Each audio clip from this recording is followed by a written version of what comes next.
Welcome to Damaris Faith. Praise the lord.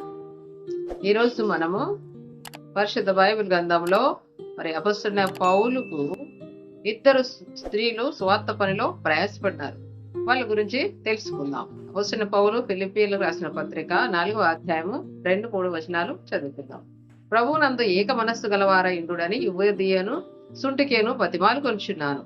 అవును, నిజమైన సహకారి ఆ స్త్రీలు క్లెమెంతుతోనూ నా ఇతర సహకారులతోనూ స్వార్థ పనిలో నాతో కూడా ప్రయాసపడినవారు గనక వారికి సహాయం చేయమని నిన్ను వేడుకొనుచున్నాను. ఆ సహకారుల పేరులు జీవ గ్రంథమందు రాయబడి ఉన్నవి. ఇక్కడ చూసినట్లయితే అపొస్తలుడైన పౌలు ఇద్దరు స్త్రీలను మెచ్చుకుంటున్నాడు. వాళ్ళిద్దరూ యువదియ సుంటుకే. మరి యువదియ సుంటుకే అపొస్తలుడైన పౌలు స్వార్థ పని చేస్తుంటే ఆ స్వార్థలో ఎంతో ప్రయాసపడ్డారంట. స్వార్థలో ప్రయాసపడాలంటే మొదట రక్షింపబడాలి.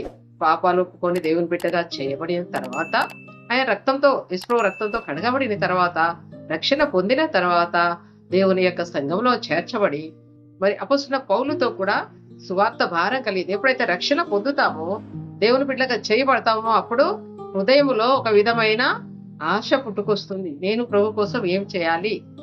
రక్షణ పొంది బాప్తిసం తీసుకుని దేవుని బిడ్డగా చేయబడిన తర్వాత మరి ప్రభు కోసము నేనేం చేయాలి? ఈ లోకంలో బ్రతుకున్నాను కదా, ఈ లోకం విడిచిపెట్టే దేవుని రాజ్యం వెళ్తాను. మన పేరు జీవ గ్రంథంలో రాయబడి ఉన్నది. ఎప్పుడైతే దేవుని బిడ్డగా చేయబడతామో అప్పుడు మన యొక్క పేర్లు దేవుని యొక్క జీవ గ్రంథంలో రాయబడి ఉంటాయి. కనుక వీరిద్దరూ ఆ యువదేశ ఉంటికే వీళ్ళిద్దరూ చక్కగా ఆ యొక్క రక్షణ పొందినారు, దేవుని బిడ్డగా చేయబడినారు. వాళ్ళ పేర్లు జీవ గ్రంథంలో రాయబడి ఉన్నాయి. ఫిలిప్పీ సంఘము కట్టబడకమును ఆ యొక్క మరి ఊరు బయట ఆ యొక్క అంటే ఆ ఏటి దగ్గర మరి వాళ్ళు ఆయన సువార్త చేస్తున్నాడు. కొంతమంది స్త్రీలు కలిసి మాట్లాడుకున్న సమయాల్లో, ఆ సమయంలో వాళ్ళకు మందిరాలు లేవు కాబట్టి మరి అక్కడ ఆ కూడిన స్త్రీలతోటి మాట్లాడుతూ సువార్త చేసినప్పుడు లుదియా మరి రక్షించబడి దేవుని బిడ్డగా చేయబడింది. లుదియా ద్వారా ఊరంతా వాళ్ళంతా రక్షించబడినారు, ఫిలిప్పీ సంఘంలో చేర్చబడ్డారు. యువదయ సుంటుకి వీళ్ళు కూడా లుదియా ఏ విధంగా ప్రయాసపడిందో ప్రభు యొక్క పని కోసము సేవకుల్ని ఇంటికి చేర్చుకొని ఏ విధంగా వారికి ఆతిథ్యం ఇచ్చి వారిని మరి దేవుని బిడ్డల్ని ఆదరించిందో, అట్లాగనే ఆ పరిస్థితిని చూసి, ఆ సమయాన్ని చూసి ఈ యొక్క యువదయ సుంటుకే కూడా ఇద్దరు కూడా సువార్త పనిలో అపొస్తలుడైన పౌలు ఎక్కడికి వెళ్ళి సువార్త చేస్తే అక్కడ మరి వీళ్ళు స్వార్థలో ప్రయాసపడ్డారు. ప్రయాసపడ్డం అంటే కష్టపడ్డాము, ప్రభు కోసం ప్రయాసపడ్డాము. మరి నేనేం ప్రయాసపడాలి? నేను రక్షించబడ్డాను, దేవుని బిడ్డగా చేయబడిన నేనేం చేయాలంటే, నువ్వేం చేయగలవో అది ప్రభు కోసం చెయ్యాలా. దేవుని మందిరానికి వెళ్ళినప్పుడు చేపలు వేయడమా, ఫ్యాన్లు వేయడమా, లైట్లు వేయడమా, లేకపోతే చేపలు చుట్టడమా, లేకపోతే దేవుని మందిరంలో ఇంకా ఏదైనా బూజు ఉంటే దులపడమా, ఏమేమి పనులు ఉన్నాయో, లేదా స్వార్థకి వెళ్ళేటప్పుడు వాళ్ళతో సహకరించి వారికి ఏమైనా అక్కర్లు ఉన్నాయా, వారి అవసరాలు అడిగి తెలుసుకొని వాళ్ళ కోసము కొంతమందిని ప్రోత్సాహపరిచి, రండి నేను రక్షణ పొందినాను, దేవుని బిడ్డగా చేయబడ్డాను, మీరు కూడా రండి, ఇదిగో దేవుని మందిరానికి రండి, దేవుని వాక్యం ఇక్కడ ప్రకటించబడుతుంది, దేవుని వాక్యం మీరు వినండి అని అనేకుల కోసము స్వార్థ ప్రకటించే వారంగా ఉండాలి. స్వార్థ ప్రకటించే వారి పాదములు పర్వతముల మీద ఎంతో సుందరములై ఉన్నాయని దేవుని వాక్యంలో రాయబడింది కదా. యేసు స్వార్థను ప్రకటించే వారితో కలిసి మనం కూడా స్వార్థలో వెళుతూ ఉన్నాం. మనకు చేతనైతే స్వార్థ చేయడానికి వారితో కలిసి వెళ్ళడం, లేదా వెళ్ళకపోయినా కనీసం వారి కోసం ఏదైనా సహాయం చేయడం. నీకు ఏమీ చేయడానికి సహాయం లేదనుకో, మోకరించి వారి కోసం ప్రార్థన చేస్తే, యేసయ్యా కనికరించు, ఆ బిడ్డలు స్వార్థకి వెళ్ళారు, స్వార్థ ప్రకటించడానికి వెళ్ళారు, వారిని వాడుకో ప్రభువా, వారి వాక్యం ద్వారా అనేకుల్ని రక్షించుకో ప్రభువా అని ప్రార్థన చేస్తే కూడా దాని ప్రతిఫలము పరలోకంలో దేవుడు మనకు ఇచ్చేవాడుగా ఉంటాడు. ఆ విధంగా యువదియ సుంటికే కూడా ఎంతో ప్రయాసపడినారంట. మరి అపొస్తలుడైన పౌలు మెచ్చుకుంటుండంటే ఇద్దరు స్త్రీలను వాళ్ళు ఎంతగా ప్రయాసపడ్డారో, ఎంత ఆకలికి వచ్చి దాహానికి వచ్చి కొన్నిసార్లు నడిచి ఎంతో దూరం నడవాల్సి వస్తుంది, కొన్నిసార్లు దాహం అవుతుంది, కొన్నిసార్లు ఆకలితో ఉంటాము, ఆకలిని తీర్చు, కొన్నిసార్లు నిద్ర ఉండదు, రాత్రిలో నిద్ర ఉండదు. ప్రభు కోసం ప్రయాసపడే బిడ్డలు కొన్నిసార్లు నిద్ర ఉండదు. ఇంత ప్రయాసపడినారు అంటే, ప్రయాసం అంటే ఏంటిది? ఆ ప్రయాసం అనే అర్థంలోనే ఎంతో దాగి ఉన్నది. ప్రభు కోసం ఆరాటము, నా ప్రభు స్వార్థ కోసం నేను ప్రయాసపడాలి, స్వార్థ చేసే వాళ్ళ కోసం నేను కూడా నా వంతుగా నేను ప్రయాసపడాలని అటువంటి ఆశ అనేది మనలో కలగాలి. ఈ ఇద్దరిలో కలిగింది ఆ యొక్క స్వార్థ చేయుట్లో అపొస్తలుడైన పౌలు చేస్తున్న పరిచర్య చూసి ఆయన బాధపడుతున్న ఆయన బాధలు, శ్రమలు మనం చూస్తాము. దిగంబరిగాత్వము, చలితోటి, వణుకుతోటి, వస్త్రహీనతో, ఆకలి దప్పులతో ఎంత స్వార్థ చేసినాడు ఆయన. దెబ్బలు తింటూ అంత స్వార్థ చేస్తే ఆయన్ని చూసినప్పుడు అపొస్తలుడు పౌలు అంటాడు, నేను క్రీస్తుని పోలి నడుచుకున్న ప్రకారం మీరు నన్ను పోలి నడుచుకోండి అంటాడు. అటువంటి అపొస్తలుడైన పౌలు చేస్తున్న పరిచర్య చూసి వీళ్ళు ఈ స్త్రీలు కదిలిపోయారు. అయ్యో అయ్యో వాళ్ళ ఉదయం కూడా రక్షించబడి దేవుని కోసం ఎంతో ప్రయాసపడిందే, ఇప్పుడు మేము కూడా ప్రయాసపడాలి. మేము ఖాళీగా ఇళ్లలో కూర్చొని ఉంటే మాకు ఎట్లా ప్రతిఫలం వస్తుంది? ప్రభు రాజ్యంలో, దేవుని రాజ్యంలో బహుమానాలు కావాలి కదా. ఈ లోకం కొత్తపటికే మనము జీవించినంత కొంతకాలమే, చనిపోతామా అయిపోతుంది. ఈ రోజు చనిపోతే రేపు సమాధిలో మట్టి అయిపోతాం, అంతవరకే. కానీ దేవుని బిడ్డలు మహిమా దేహంతో దేవుని రాజ్యాలు యుగాలు ఉంటారు కదా. క్లెమెంతు వాళ్ళు ఎంతో ప్రయాసపడ్డారు. నేను స్వార్థ చేస్తున్న సమయంలో నాకు వారు చాలా సహాయం చేస్తున్నారు. అంతేకాదు వాళ్ళ పేర్లు జీవ గ్రంథంలో రాయబడి ఉన్నది కాబట్టి వారికి నువ్వు సహాయం చెయ్యి అని ఆ క్లెమెంతుతో చెప్తాను కదా. మరి నీ గురించి, నా గురించి, మన గురించి యేసుక్రీస్తు ప్రభువు చెప్పాలి. ఏమని? తండ్రి అయిన దేవా, నా బిడ్డ నా కోసం ఎంతో కష్టపడుతుంది, ప్రయాసపడుతుంది, స్వార్థ కోసం ఎంతో ప్రయాసపడుతుంది. కాలినడకనో, లేకపోతే ఆకలేక, దాహంతో, లేకపోతే అనేక ఇబ్బందులు, కష్టాల్లో, శ్రమలో, శత్రు చేత శోధించబడి ఏదో బాధపడుతుంది నా బిడ్డ. కాబట్టి నా బిడ్డకు సహాయం చేయండి.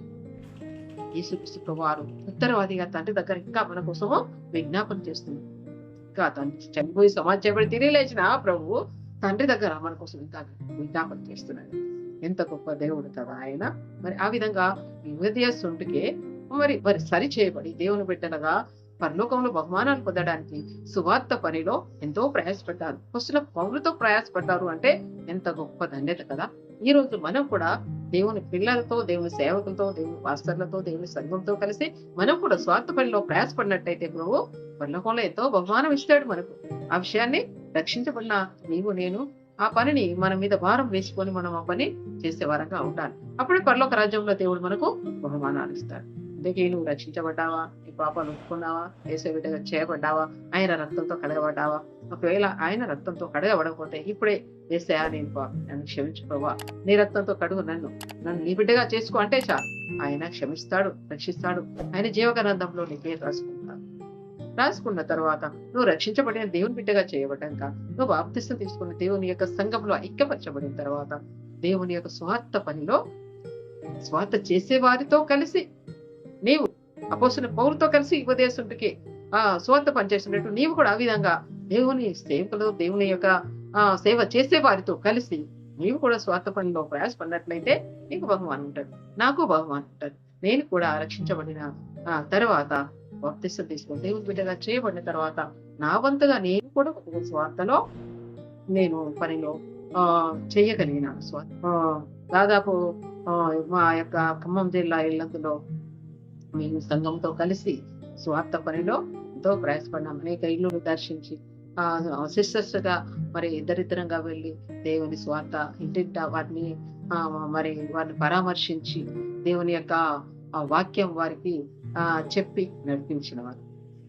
అంతేకాదు మేము ఎండాకాలం ఒక సమయంలో ప్రభు నాతో మాట్లాడినప్పుడు నేను ఆ యొక్క ఎండాకాలం సమయంలో ఖాళీగా ఉంటారు ప్రజలంతా కాబట్టి ఆ సమయంలో మా చుట్టుపక్కల ఇళ్లలో కలిసి ఒకరి ఇంట్లో 1 గంట సేపు, ఒక 2-3 అట్లా మేమంతా కలిసి కొంతమందిగా ఒక్కొక్కరి ఇంట్లో 1 గంట సేపు మధ్యాహ్నం భోజనాలు అయిపోయిన తర్వాత 12 నుంచి 1 గంట వరకు ఆ సమయంలో పిల్లలు స్కూల్కి వెళ్ళిపోతారు, అంత పనులు అయిపోతాయి. ఆ టైంలో ఖాళీగా ఉండడం ఎందుకు?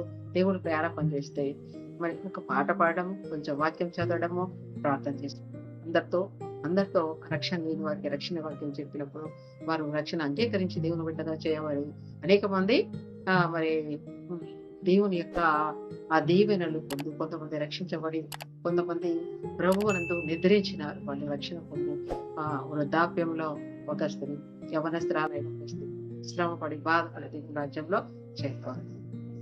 కనుక ఆ విధంగా నీకు నాకు ఇచ్చిన సమయాన్ని బట్టి వ్యర్థంగా పోగొట్టుకోకుండా సువార్త పనిలో సహకరించే వారంగా మనము ఉండాలి. ఎక్కడికి వెళ్ళినా మన జీవ గ్రంథమైన ఈ యొక్క బైబిల్ దగ్గర ఉంచుకుని మనం వెళ్ళినప్పుడు మనకు ఎవరైనా కనబడితే వారికి ఒక పత్రిక ఇచ్చి, అమ్మ ఇది దేవుని వాక్యం చదువుకో, ఏసైనంతో దేవుని రాజ్యం వస్తా చేరుతావు అని ఆ విధంగా చెప్పి ప్రయాసపడినట్లయితే ఆ ప్రయాసకు తగ్గ ప్రతిఫలము దేవుడు పరలోక రాజ్యంలో మనకి ఇస్తాడు. కనుక ప్రభా నువ్వు త్వరగా వచ్చుచున్నావు, నేను కూడా ఈ లోకంలో నీ కోసం ప్రయాసపడాలి, నా కోసం ప్రయాసపడితే ఏదైనాది వ్యర్థం నేను విడిచిపెట్టి వెళ్ళిపోవాల్సిందే. అయితే నీ కోసం నేను ప్రయాసపడితే నాకు బహుమానము పరలోక రాజ్యంలో ఉంది. కనుక ఆ విధంగా ప్రయాసపడే వారంగా నీవు నేను ఉండాలని దేవుడు మనకు ఆజ్ఞాపిస్తున్నాడు. ఇక్కడ అపొస్తలుడైన పౌలు ఈ ఉదయ చుట్టుకేను మరి బ్రతిమలాడుతా ఉన్నాడు. మీలో కొంచెము ఏకత్వమైంది కలిసి ఏకీభవించి దేవుడు పనిచేసినట్లయితే గొప్ప బహుమానము మనం పొందేవాడు. దేవుడు నిన్ను నన్ను ఆ విధంగా చేయను గాక. చిన్న ప్రార్థన చేసి ప్రేమ గల జీవం గల పరిశుద్ధ పరలోక తండ్రి నీకు స్తోత్రములు తెలుస్తున్నాం. సమయంలో మరి యువదయ సుంటికే గురించి ఆ యొక్క మాకు తెలియజేసినందుకు వందనాలు. అపొస్తలుడైన పౌలుతో కలిసి వార్త సేవల వారు ప్రయాసపడినారు కనుక వారికి బహుమానం ఇచ్చే దేవుడు మరి ఏకత్వంతో కలిసి పనిచేయాలని ప్రతి మారుకున్న వాడుగా ఉంటున్నాడు కనుక వారికి సిఫారసు చేస్తున్నాడు. క్లెమెంత్తో కూడా ఆ క్లెమెంత్ మరి సహాయం చేయమని వేడుకుంటున్నాను అన్నాడు. కనుక మేము కూడా ఆ విధంగా నీ స్వార్థ పనిలో ప్రయాసపడడానికి సాయం చేస్తున్నాను. విన్నని బిడ్డల్లో ఎవరికైనా రక్షణ లేకపోతే వారిని రక్షించండి. ఎవరైతే శ్రమలో ఉన్నారో వారిని ఆదరించండి. ఎవరి బాధల్లో ఉన్నారో వారి బాధలు మీరు తీర్చండి. వారిని మమ్మల్ని మీ చేతులకు సమర్పించుకుంటూ యేసుక్రీస్తు నామమున ప్రార్థిస్తున్నాం తండ్రి. Amen. Amen. Praise the Lord. God bless you all.